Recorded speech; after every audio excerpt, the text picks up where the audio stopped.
On today's episode of Atomic TV, we have weather, trivia, and Pryors Corner. All that and more coming up next.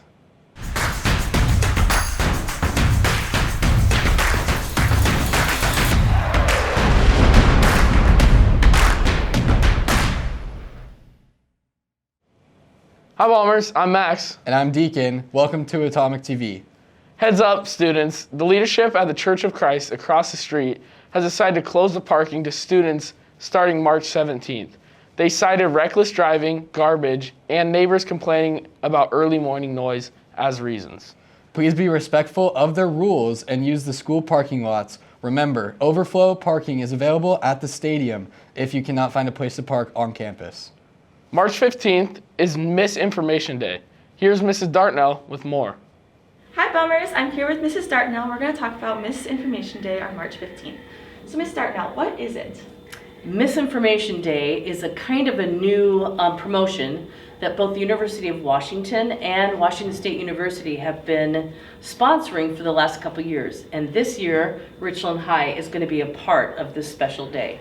And it's basically to make us all more aware of the news we can ingest and how we share that information, especially online. We all need to be better social media citizens, and so Misinformation Day is all about that. Well, that's awesome. I'm glad that we're doing that. Why is it important that we should do it at our school specifically?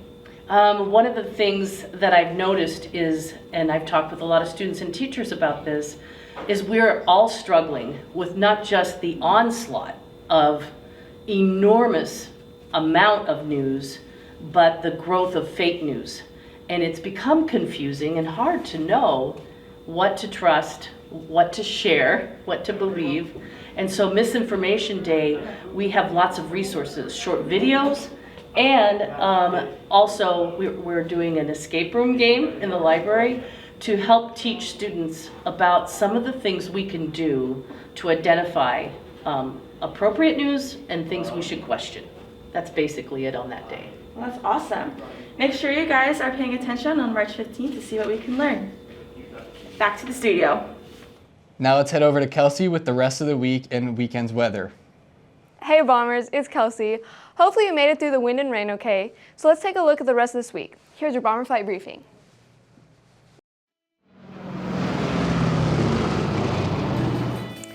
To start today off, it's going to be a little chilly in the morning, but we'll still have some sun shining in the sky with a high of 50.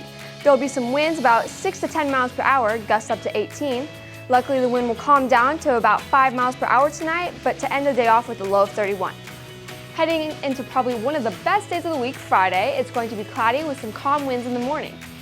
The wind will start to slowly go away later in the afternoon, ending off with a low of 40. And now looking ahead into the weekend, we are going to have some sun with a high near 62. Some clouds will roll in around 5 p.m., ending the day with a low of 40. To end the weekend off, we will have a decent amount of sun with a high in the low 60s, with it being 61. There will be a possible chance of rain after 10 p.m., ending off cloudy with a low of 46. And heading into next week, to start off Monday, make sure to bring a hood because it's supposed to be raining with a high in the mid-60s. That's all for today, Bombers. Now back to the studio.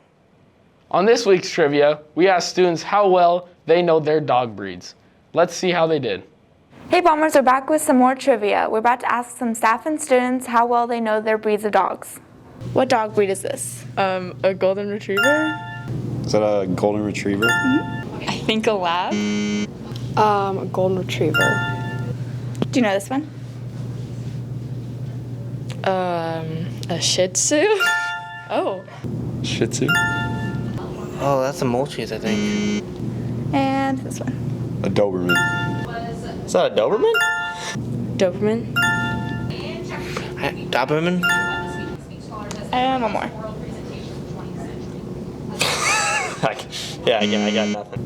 Isn't that a Greyhound? Greyhound. Good job. It looks like a racing dog with horns.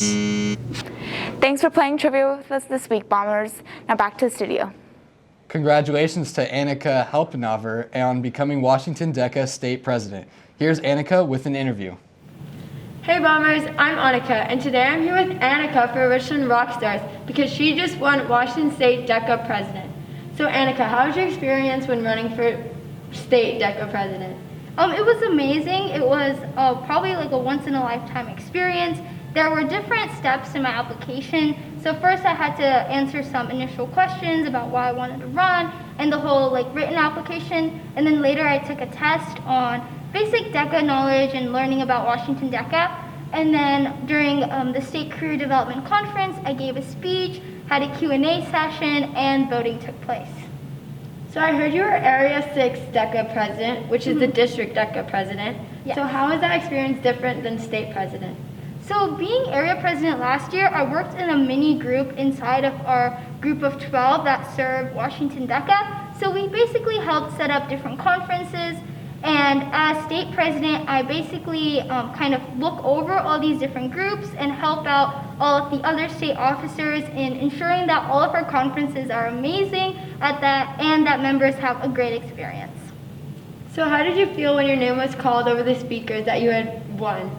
It was an amazing feeling. It felt so exhilarating and just like all my hard work paid off.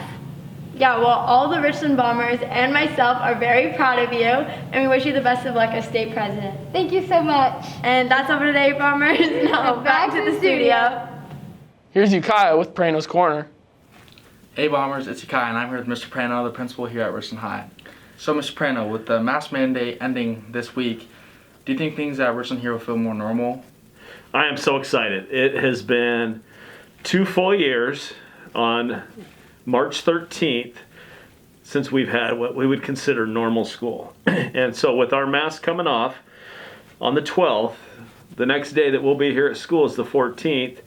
And yes, masks will be optional. But I want to make sure that everybody is very respectful to those that are choosing to still wear their masks, because we really don't know what their family situation is. They may be living with an elderly person that's immune compromised, or they may be immune compromised themselves. And so what I'm going to ask for every bomber is you respect each and everyone's choices. And so if you do see people with masks on, just have an understanding that they're doing it for a reason. So, of course. Yeah. So, well, you got a whole new adventure with your new position as the Human Resource Officer. What are some things you're excited for? Well, I'm excited to, we've done an amazing job here building a culture. When I say we, it's all 170 adults here. And so what I'm really looking forward to is trying to take some of those same practices that we've implemented here at Richland High School and apply those across the district. And it's a great opportunity. I'm excited. I'm also nervous, but I think it's important that to always grow as an individual, we have to try new things. And so I'm excited about this next step in my career. Yeah. So with that being said, what have some of your fondest memories here at Richland been? Oh my gosh, the people. And when I say the people, this Bomber Nation is one of a kind. You know, a lot of people think that they have great cultures. This is more like a college type atmosphere, because not only do we have bombers that, you know, ages 14 to 18 or 14 to 19 in the high school, we've got bombers that are 2 years old. We've got bombers that are 89 years old. And that is what makes this place special. And so it is all the events that we have that I'm not going to miss, because I'm going to be here for a lot of them still. But to be a part of that on a daily basis, that energy, that buzz that's in the building, the unique personalities that we have. You know, it's not a cookie cutter school, and everybody just really respects one another and is there for one another. And so I'm going to miss all 2,200 kids, 170 adults, and those are going to be the pieces. But I'm not going to be too far away. I'm going to be showing up here. I'm going to be hanging out. I'm going to be giving the new principal a hard time. I'm going to be watching all you guys play athletics, and I'll be at the choirs and the drama and dance. I just get to look at it from a different lens now. So yeah. I'm pretty excited about that, and it will be missed too. Well, thank you for your time. And with that said, back to the studio. Go Bombers! Have a great week, Bombers. Now please stand for the pledge.